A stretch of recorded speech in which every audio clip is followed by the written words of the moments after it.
Hello বন্ধুরা, কেমন আছেন সবাই? আশা করি সবাই খুব ভালো আছেন, সুস্থ আছেন। জুলেখা ক্রিয়েশনে আপনাদেরকে জানাই অনেক অনেক স্বাগত।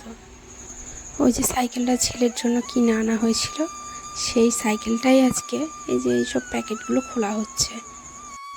ভেবেছিলাম যে গতকালই খুলবো, কেননা ছেলে সাইকেল চালানোর সময় বলছে যে এইগুলো নাকি বাজছে, তো সেই জন্য। কিন্তু কালকে আর টাইম হয়ে ওঠেনি, সেই জন্য আজকে এইটাই যে এইগুলো সব খোলা হচ্ছে।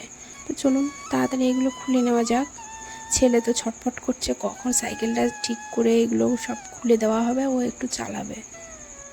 ও যদিও সিটে উঠে চালাতে পারছে না, যেহেতু ওর ওখানে ব্যথা, সেই জন্য ও এমনি ওই যে সাইকেলটা এই যে এইভাবে ঠেলে ঠেলে নিয়ে বেড়াচ্ছে আর কি। আর দেখুন সাইকেলটা ওই যে খোলা হচ্ছে, সেই আনন্দে তো উল্টে পড়েই গেল। আর এই যে দেখুন ও আমাকে ওখান থেকে মুখ ভেঙচাচ্ছিল।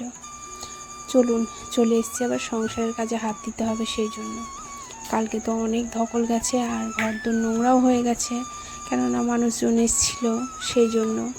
তো এই যে আজকে এমনিতে একটু বেলা করে উঠেছি, কারণ কালকে যেহেতু খাটনি হয়েছে, সেই জন্য আজ সকাল সকাল উঠতে পারিনি। তো এই যে একটু বেলা হয়ে গিয়েছে, কি আর করা যায়। তো এই যে চলুন বিছানাটা ভালো করে গুছিয়ে নিই আগে।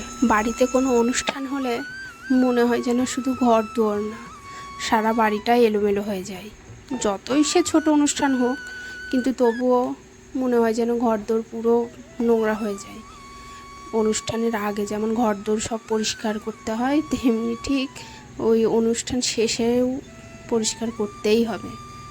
আর কি করা যাবে। তো চলুন তাড়াতাড়ি সব গুছিয়ে নিই। এই যে আমার বিছানাটা গোছানো হয়ে গেছে প্রায়। আর আবার এই যে আলনাটাতেও হাত দিতে হবে, কারণ যার যেমন খুশি সেই সেরকমভাবে জামা কাপড় সব টেনেছে, তো এলোমেলো হয়ে গেছে।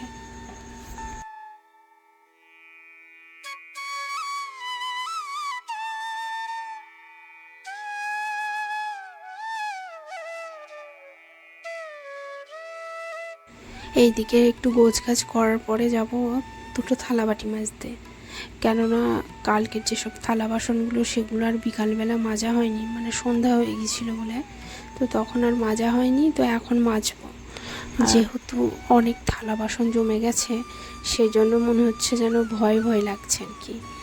একা হাতে যেহেতু করতে হবে, তাই ভাবছি যে এই কাজের ফাঁকে ফাঁকে কিছু কিছু থালাবাটি মাজবো, তাহলে আর ওই সেই ভয়টা লাগবে না। তো চলুন এদিকে কাজটা করে দুটো থালাবাটি আগে মেজে আসি। একা সংসার হলে এইরকমই হয় জানেন, কোনটা ধুয়ে কোনটা করব যেন কোনো হাতামাতাই পাওয়া যায় না। কিন্তু কি আর করা যাবে, যেহেতু কাজ আছে, কাজ তো করতেই হবে, তাই না? ভয় পেলে তো চলবে না। কিন্তু আমি চেষ্টা করি একসাথে অনেক না করে অল্প অল্প করে কাজ করার। তো এই যে দেখুন আবার চলে এসেছি, কিছু থালা বাসনের আগে মেজে নিয়েছি, আর এই কটা বাকি আছে। চলুন তাড়াতাড়ি এই কটাও মেজে নিই। এই যে দেখুন আমার ছেলে, ওকে আমি আমার ননদ ওর জন্য চালের রুটি আর মাংস পাঠিয়েছিল, দেশি মুরগির মাংস, সেটাই খাইয়ে দিচ্ছিলাম। আর ও তো খেয়ে বলছিল যে মা দারুণ টেস্ট। লাইক কমেন্ট করবে, সবাই ভালো থাকবে, ধন্যবাদ।